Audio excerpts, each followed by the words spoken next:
Começa agora, programa Painel Livre, com Marconi Viana. Olá, estamos começando mais um programa Painel Livre pela TV Vale e a gravação desse programa está sendo transmitida ao vivo pela Rádio 98 FM a partir desse instante. Quero agradecer a você que está nos acompanhando. Estamos transmitindo no canal 7 analógico, canal 34 digital. Quando o programa for ao ar na TV Vale, estará disponível também no site tvvalenet.com.br e no canal da TV Vale no YouTube. Nesse instante, no momento da gravação, a Rádio 98 FM está transmitindo ao vivo. Quem veio conversar com a gente hoje é o professor Rafael Lima Ribeiro. Ele é especialista em direito penal, em criminologia, e nós vamos falar sobre o processo penal no Supremo Tribunal Federal, especificamente o processo que envolve o ex-presidente Jair Bolsonaro e mais os outros indiciados. Vamos conversar, vamos esclarecer muitas dúvidas, tirar alguns mitos e vamos entender qual é o processo, qual é o procedimento a partir de então. Professor, que prazer em recebê-lo, seja bem-vindo. Prazer todo meu, Marconi. É uma satisfação poder estar falando com o senhor, poder estar falando com a população.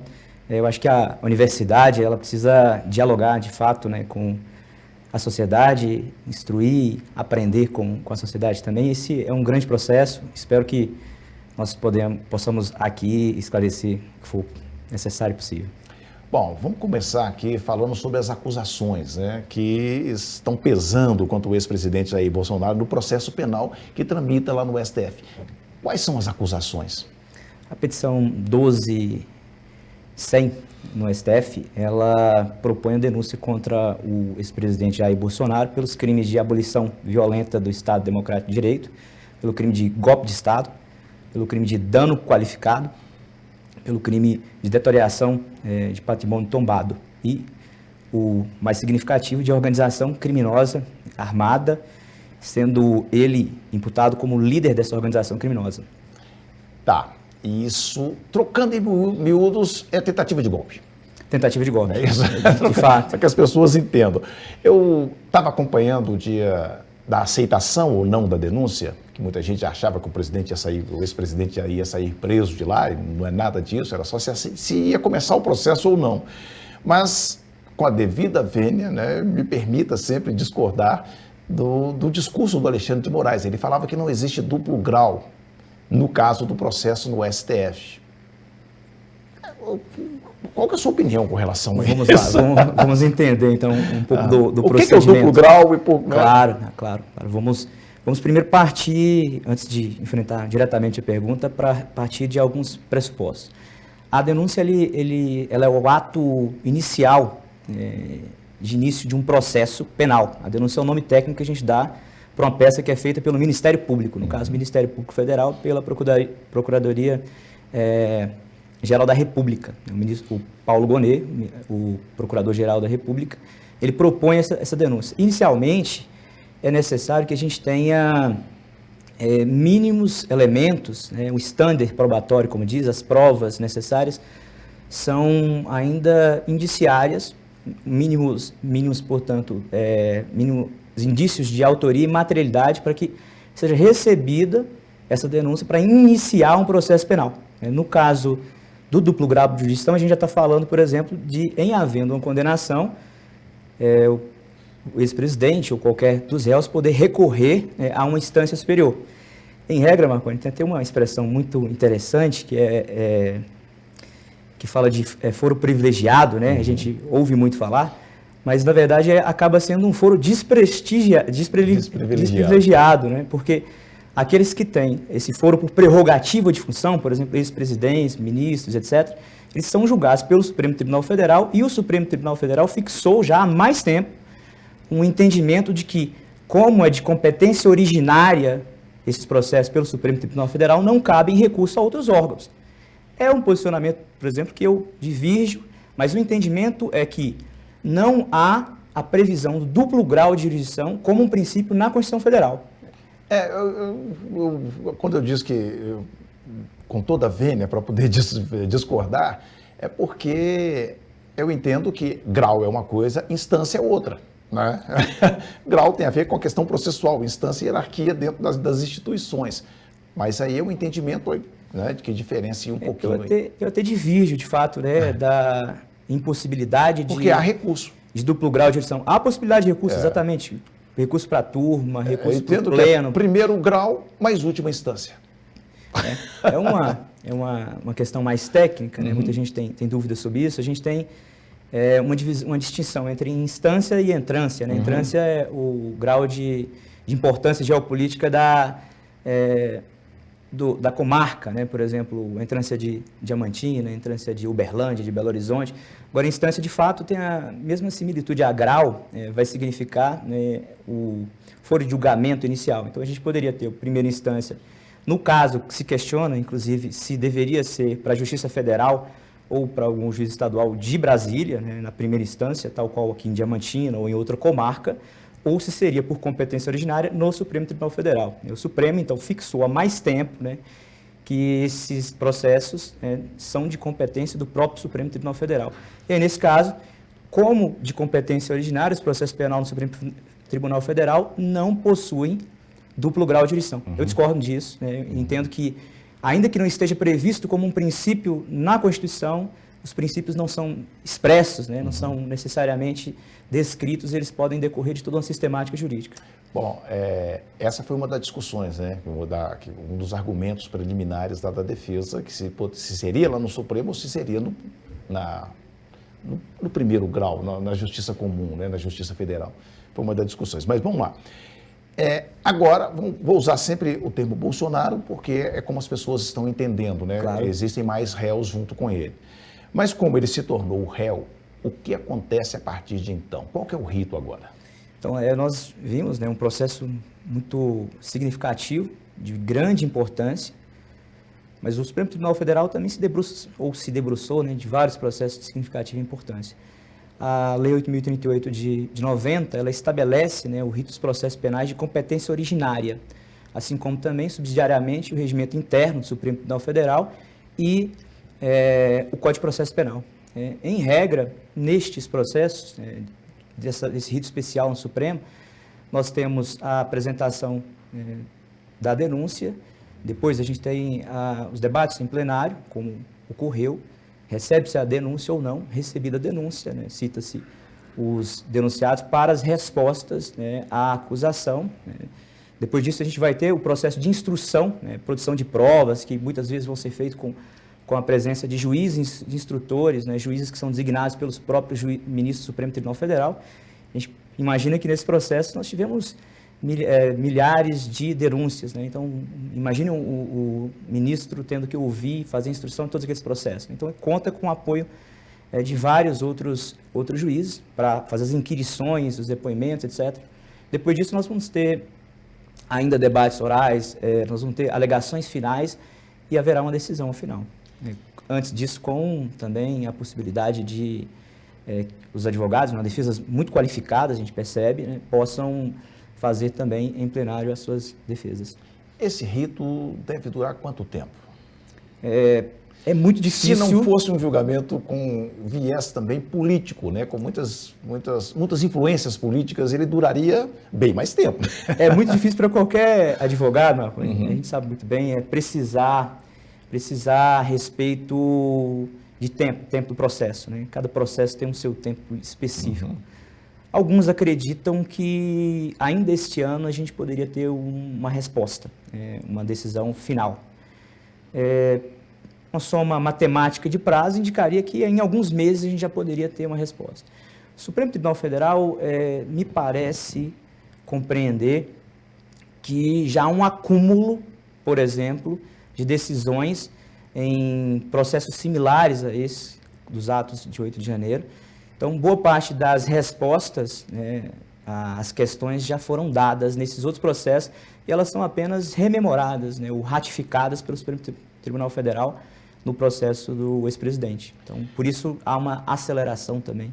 Um processo penal no Supremo Tribunal Federal, ele é muito diferente de um processo penal na Justiça Comum? Sim, por vários aspectos, né? Por vários aspectos, né? como eu disse, né, o foro privilegiado parece um foro desprivilegiado. Já, né? Foi mais privilegiado. Foi mais demora 10 anos. Se o senhor me permite, eu vou só explicar uma coisa que eu explico para meus alunos muito bem. O problema não é necessariamente o foro prerrogativo de função para garantir as funções de presidente, de ministro, que poderiam ser desvirtuadas se qualquer juiz, né, de uma comarca pudesse processar a tempo e modo qualquer chefe de Estado. A questão é que boa parte desse processo tem uma tramitação muito demorada na Corte Suprema e depois eles perdem esses funcionários, o presidente, ex-presidente, vira ex-presidente e os processos voltam para a instância inferior. Isso que faz com que haja prescrição ou que haja essa sensação de que os processos não terminavam, né? Hoje nós temos um acúmulo, né, muito grande do Supremo Tribunal Federal que tem, portanto, acelerado os processos. Se isso é correto, nessa aceleração, temos alguma dúvida, né? A gente tem muita informação, ou não é muita informação, né? A gente tem uma percepção sobre delação premiada em filmes americanos, que é muito diferente da nossa delação premiada aqui no Brasil. Lá a pessoa consegue até absolvição. As delações premiadas, como o do Mauro Cid, por exemplo, qual o impacto disso num processo como esse? Ótima pergunta. As delações, né, eu tive a oportunidade também de escrever um artigo sobre isso, um livro em homenagem ao ex-ministro Marco Aurélio de Mello. As delações, elas são bastante criticadas, né, pelos advogados, pelos juristas de modo em geral, mas elas, porque decorrentes, né, de um outro sistema, o sistema estadunidense, mas elas foram incorporadas no sistema brasileiro. Só que a gente precisa compreender que elas não são prova. Delação é meio de obtenção de prova. Por exemplo, nesse processo específico, poderia ser recebida a denúncia ainda que não tivesse a delação. Se tivesse apenas a delação, a denúncia certamente não seria recebida, porque a delação não configura indícios mínimos de prova, que seja para a materialidade ou autoria de um fato criminoso. Então, não me parece, tal qual o enunciado, algo substancial, né, para condenação, mas é algo, né, que, de fato, faz com que a gente perceba uma corroboração, né, de todos os outros elementos que estão sendo juntados como prova. Isso é interessante porque ouviu-se muito dizer, a defesa, os aliados, dizendo que não há prova nenhuma. Para chegar aonde chegou, não há necessidade de ter prova nenhuma, né? Eram indícios de prova, né? Isso, né? Para a denúncia, inicialmente, a gente precisa de um standard probatório mais reduzido, quer dizer, a gente precisa de indícios, né, de prova de autoria e materialidade. E, em que pese, né, as defesas muito qualificadas discutindo sobre isso, há um vasto documentário, né? A investigação tem mais de 800 páginas, eu trouxe aqui comigo a denúncia tem 272 páginas, o relatório 45 páginas, 172 páginas o recebimento de denúncia, né? Eu me debrucei sobre isso e percebi que, em que pese ainda alguma divergência sobre a valoração do que se tem ali, há muita coisa. Tanto é que as defesas questionaram nulidade em face de algo que eles expuseram como uma ampla divulgação de documentos, né? E que impedia, por exemplo, que as defesas tivessem acesso a todos esses documentos. Isto dificultaria para a defesa o contraditório e a ampla defesa e seria causa de nulidade, né?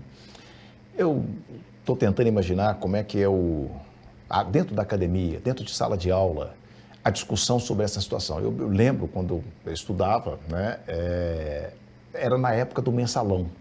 E tínhamos que fazer trabalhos, tal, acompanhar e separar o viés político do viés jurídico. Como é que se trata isso com os alunos em sala de aula?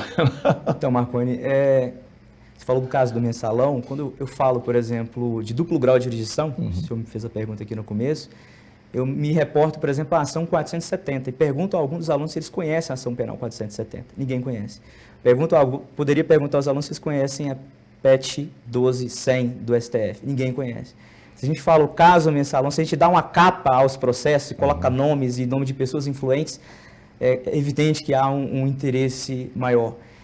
Eu levo com todo cuidado, porque aqui a gente precisa de explicar, né, que, como Rui Barbosa, a lei que não protege nossos inimigos não nos protege. A gente precisa explicar os procedimentos, explicar a importância do direito.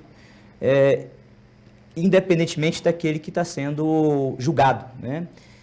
Mas, de toda sorte, é bem difícil a gente diferenciar os aspectos políticos e jurídicos de um caso de grande repercussão, né? Quais são as estratégias mais comuns de caso como esse para a defesa? O que a defesa tem para poder apresentar? Porque hoje você vê em mídia, você só vê a condenação de Bolsonaro e seus aliados. Exatamente. Enfim, parece que quase dá-se como certa a condenação. As defesas são muito qualificadas, né? Há um questionamento inicialmente sobre questões preliminares, portanto, questões de forma nesse julgamento. Vai ter valorações também com relação à autoria ou grau de participação de cada um daqueles envolvidos. A gente percebe, por exemplo, que alguns tentam descolar já do presidente Jair Bolsonaro, algumas defesas especificamente, mas de toda sorte há uma discussão sobre a competência do Supremo Tribunal Federal para o julgamento, há uma discussão sobre a competência ou incompetência do plenário da primeira turma do Supremo Tribunal Federal, e aí é uma questão interessante, porque vários dos ministros da primeira turma, para a defesa, deveriam ser também reputados como incompetentes ou impedidos ou suspeitos para o julgamento. Por exemplo, o ministro Zanin, por exemplo, o ministro Dino, por exemplo... O próprio Alexandre de Moraes. O próprio Alexandre de Moraes. Porque consta lá naquela operação faca amarela, né? Verde amarela. Punhal verde amarelo. Punhal verde amarelo, que ele seria alvo de uma tentativa, seria vítima, né? E aí é bom que se explique, né? Os crimes que estão sendo imputados aos réus de 8 de janeiro e também a Bolsonaro e esse núcleo 1, né, agora dessas primeiras denúncias, não tem como o Alexandre de Moraes como vítima. Vítima seria toda a sociedade brasileira, por quanto os crimes são contra o Estado Democrático de Direito, né, assim capitulados no Código Penal, no artigo 359 L e M, né, golpe de Estado e abolição violenta do Estado Democrático de Direito. Portanto, isto não faz com que o ministro possa ser considerado incompetente. Há também, só para fechar, uma máxima no direito, que nós não podemos atacar o juiz ou nos beneficiarmos de nossa própria torpeza, quer dizer, atacarmos o juiz que tem alguma indiferença conosco para que ele não nos julgue, né? Então, o Supremo Tribunal Federal decidiu, portanto, pela competência do Supremo, pela competência da turma e pelo não impedimento, suspeição desses ministros. Antes de eu falar dessa questão da turma, primeira, segunda turma e do pleno, né, eu quero voltar, né, nós já começamos a falar sobre isso, sobre o porquê que isso não está sendo julgado, por que ele está sendo julgado no STF, sendo que Bolsonaro já não é mais presidente, né? As pessoas indicadas já não têm mais prerrogativa de foro. Esse foi um questionamento, né? Uma das primeiras arguições com relação à competência, como a gente que expôs, e o Supremo Tribunal Federal entendeu que o artigo 102.1 da Constituição Federal e o regimento interno daria ao Supremo Tribunal Federal a prerrogativa de julgar aqueles casos por competência originária.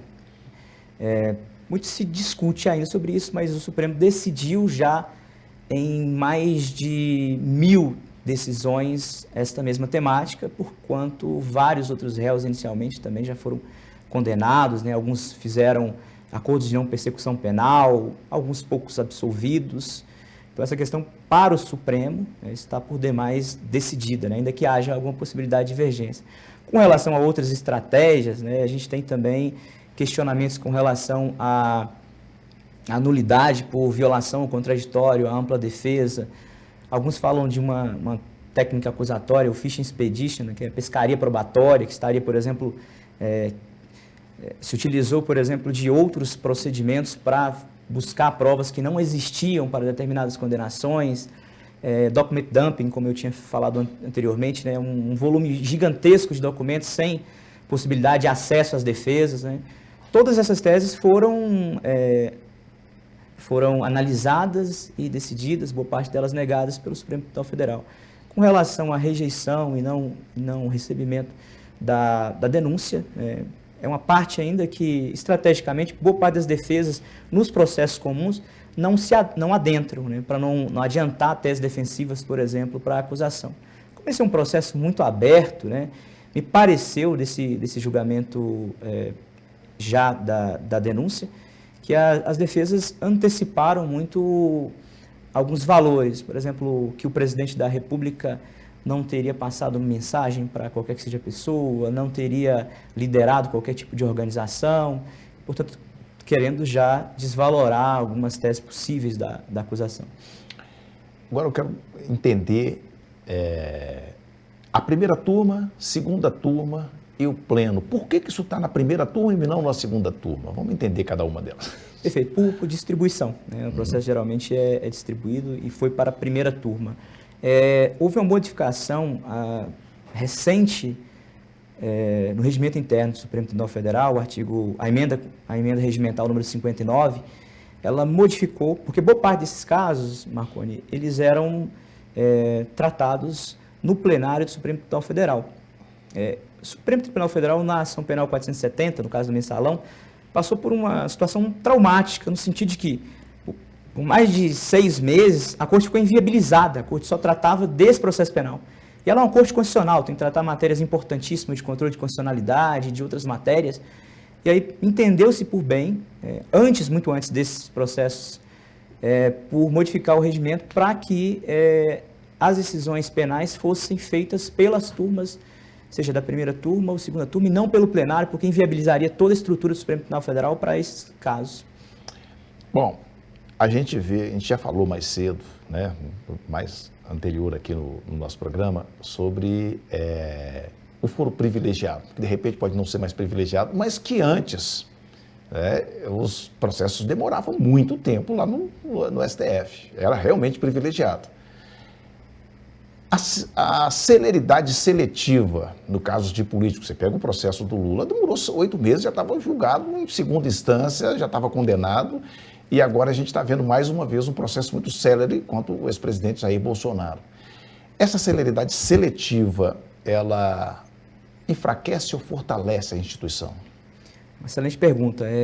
Esse processo é um processo muito significativo para o Supremo, porque ele, já desde as primeiras decisões, coloca como um processo singular para a defesa das próprias instituições democráticas, né? Sua pergunta fala de respeito à credibilidade do Supremo com relação à aceleração de um processo penal.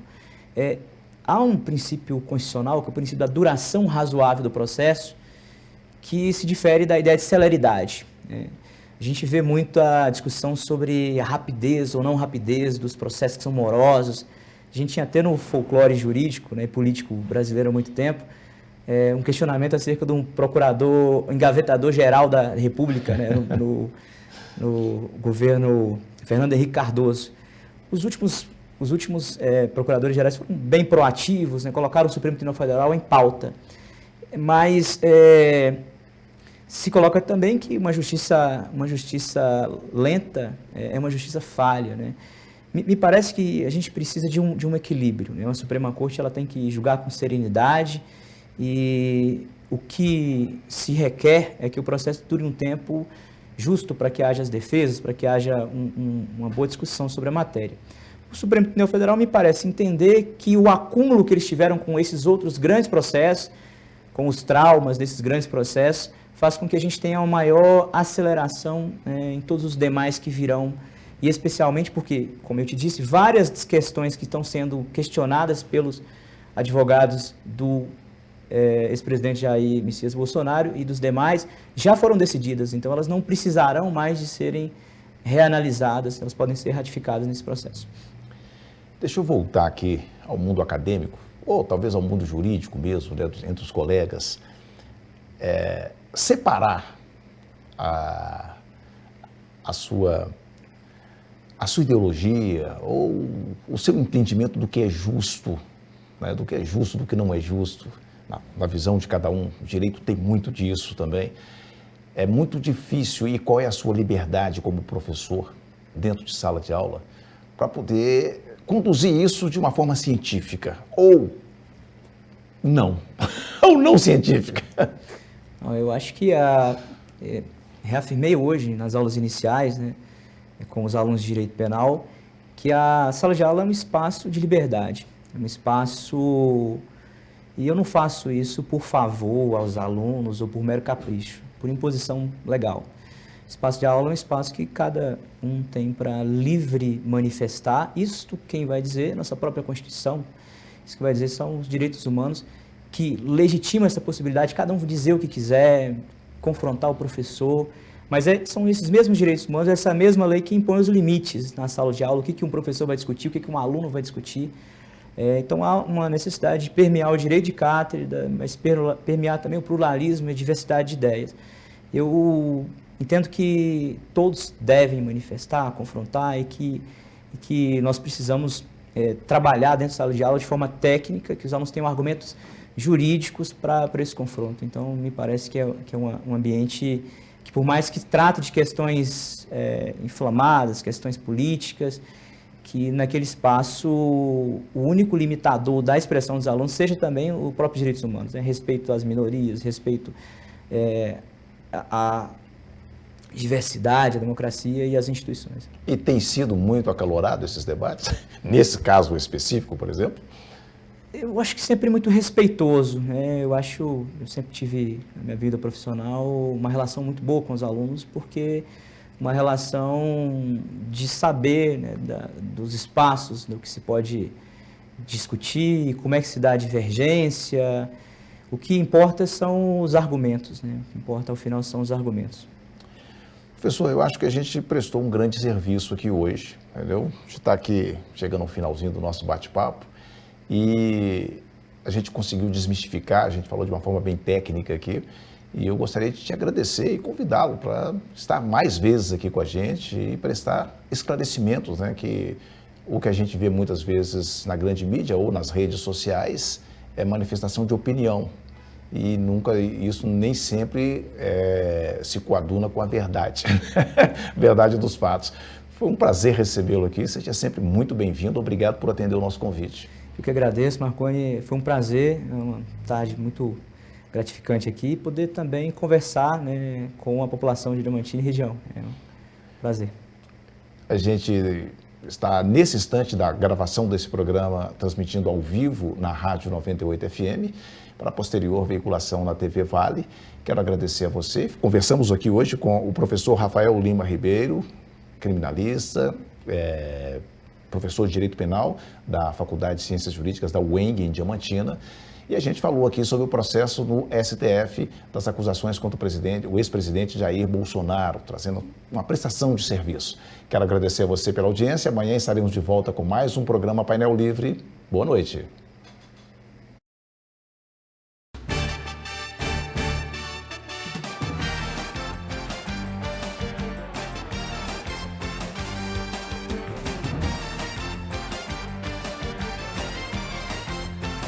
Ah.